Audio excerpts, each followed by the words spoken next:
O aparelho celular do ex-ministro da Justiça e Segurança Pública, Anderson Torres, tem elementos que podem embasar sua condenação por participação na trama golpista, segundo informa o jornalista Paulo Capelli, do Metrópolis. Um dos achados mais alarmantes foi uma imagem datada de dezembro do ano anterior, que insinuava o enforcamento do presidente Luiz Inácio Lula da Silva e seus apoiadores durante a cerimônia de posse presidencial. Além disso, o dispositivo guardava material convocando para concentração nos quartéis com o propósito de exigir intervenção federal, uma expressão que também apareceu em diálogos interceptados de familiares de Mauro Cid. O celular de Torres também abrigava acusações infundadas de fraudes eleitorais, críticas ao Supremo Tribunal Federal, com foco no ministro Alexandre de Moraes, e alegações de que este último teria adquirido propriedades com recursos incompatíveis com seu salário de ministro da Suprema Corte.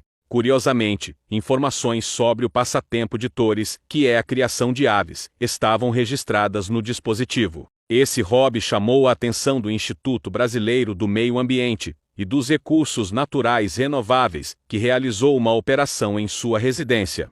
As famílias do acampamento do MST Quintino Lira, em Santa Luzia, no Pará, enfrentam já há uma semana ameaças e intimidações por parte de Marcos Bentsen, administrador da Fazenda Cambará. Ele é filho de Josué Bentsen, pastor e ex-deputado federal do PTB, tio da senadora Damares Alves. Os agricultores relatam a destruição de seus meios de subsistência, especialmente as plantações, além de derrubada de árvores e até incêndio de casas de forno. Desde 2007, as famílias acampadas em área da Fazenda Cambará reivindicam a área ao Instituto Nacional de Colonização e Reforma Agrária e ao Instituto de Terras do Pará. Trata-se de uma terra pública grilada, que deveria ser destinada para fins de reforma agrária. Segundo o MST, a família Bentsen está envolvida em diversos escândalos e crimes. Josué Bentsen foi caçado por corrupção da máfia das ambulâncias em 2018. Em maio deste ano, a Polícia Federal apreendeu um avião com 290 kg de maconha com destino à Igreja do Evangelho Quadrangular, fundada e liderada por Josué Bentsen.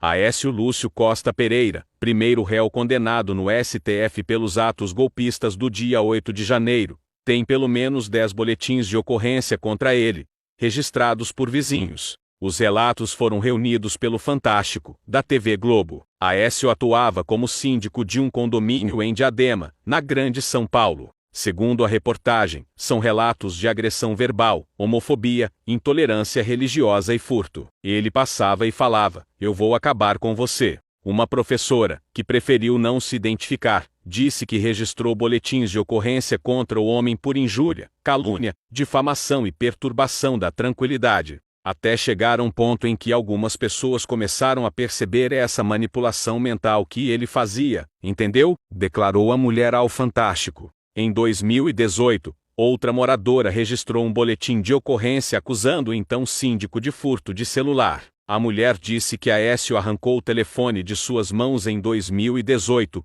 e não devolveu o aparelho.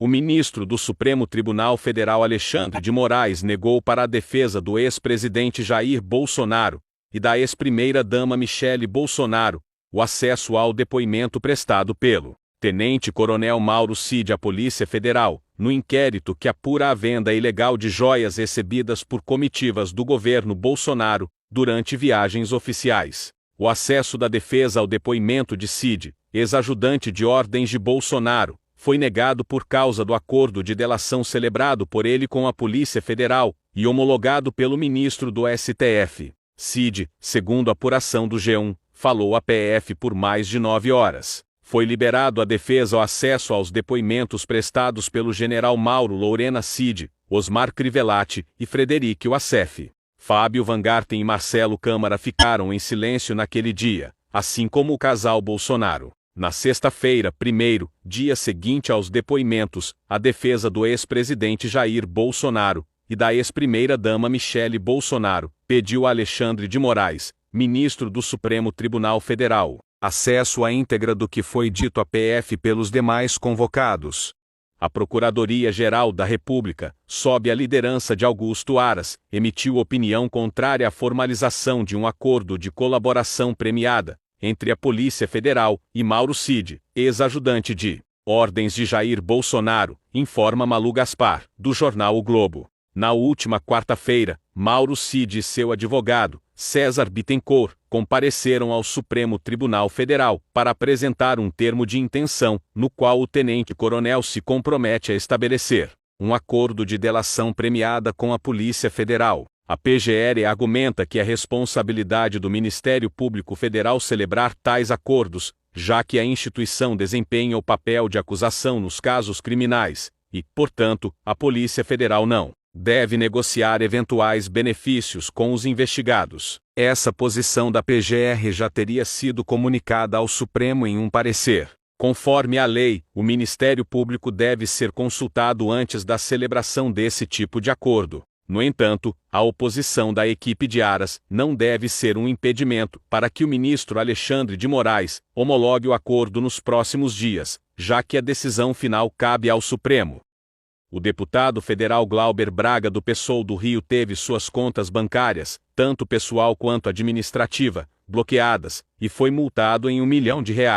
A decisão é do juiz Sérgio Roberto Emílio Lousada. Ao UOL, Glauber afirmou que a decisão do juiz se configura como abuso de autoridade, e que já está recorrendo. Ele afirma que não tem como pagar a dívida. A decisão do TJ do Rio de Janeiro se dá depois que Glauber e outros simpatizantes do MST organizarem um protesto em favor da deputada estadual Marina do MST, hostilizada por bolsonaristas, durante visita a Nova Friburgo. O protesto, marcado para o último domingo 27, foi alvo de uma manifestação de extrema preocupação do Ministério Público do Rio de Janeiro, que considerou os espaços onde a manifestação estava prevista para ocorrer, as praças de Lumiar e São Pedro da Serra, estreitos para a realização do ato. O Tribunal de Justiça do Rio de Janeiro acatou o pedido do MP e proibiu o protesto, tornando Glauber réu e impondo multa, caso ele promovesse ou participasse do evento.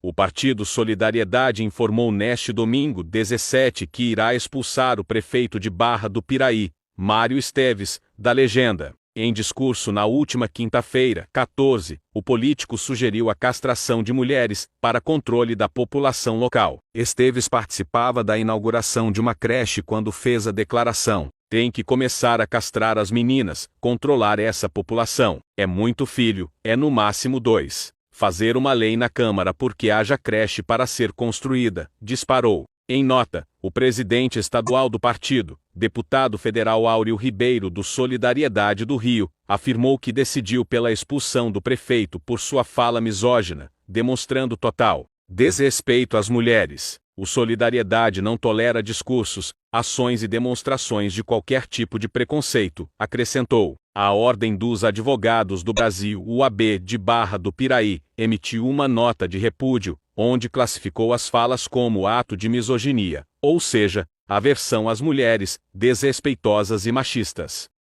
4 empresas deixaram de anunciar na Jovem Pan, informou o Sleeping Giants Brasil, entidade integrante de uma organização global de ativistas contra a desinformação na internet. Temos mais 4 empresas que deixaram de anunciar no site da Jovem Pan. Vamos dar os parabéns para Volvocar BR, Camicado, Ibis e Fricô Brasil. Bora comemorar com hashtag Desmonetizar Jovem Pan e agradecer as empresas aqui nos comentários, postou a organização no Twitter. Em junho, o Ministério Público Federal fez uma ação civil pública pedindo o cancelamento das 3 outorgas de radiodifusão concedidas à Jovem Pan. A requisição se deve ao alinhamento da emissora à campanha de desinformação que se instalou no país em 2022 até o início deste ano. Uma audiência de conciliação aconteceu em São Paulo na quinta-feira, 24 de agosto, e não houve acordo para um TAC, termo de ajustamento de conduta. O F5 teve acesso ao documento que foi negociado no encontro. Sem acordo entre as partes, o processo foi suspenso por 60 dias, enquanto se ajustam as cláusulas. No último domingo 10, a deputada federal Carla Zambelli utilizou as redes sociais para atacar o senador Hamilton Mourão. O ex-vice-presidente havia feito uma postagem criticando os depoimentos do senador bolsonarista Jorge Seife na CPM dos atos golpistas de 8 de janeiro. Na ocasião, Seife foi às lágrimas ao acusar o general Dutra de covardia. Sobre honra, coragem e decoro parlamentar. Aqueles que se aproveitam de seu foro privilegiado e de suas prerrogativas inquisitórias em uma CPM, ofendendo e difamando pessoas que lá estão formalmente designadas para prestar esclarecimentos, não são dignos representantes dos votos que receberam, e pior, demonstram que sua valentia só se presta para as redes sociais. Escreveu Mourão no Twitter. Vossa Excelência foi eleito pela pseudo-coragem que demonstrava antes de ser vice-presidente. Seja digno e honre os votos que teve. Eu sempre tive a sensação de não confiar em Vossa Excelência.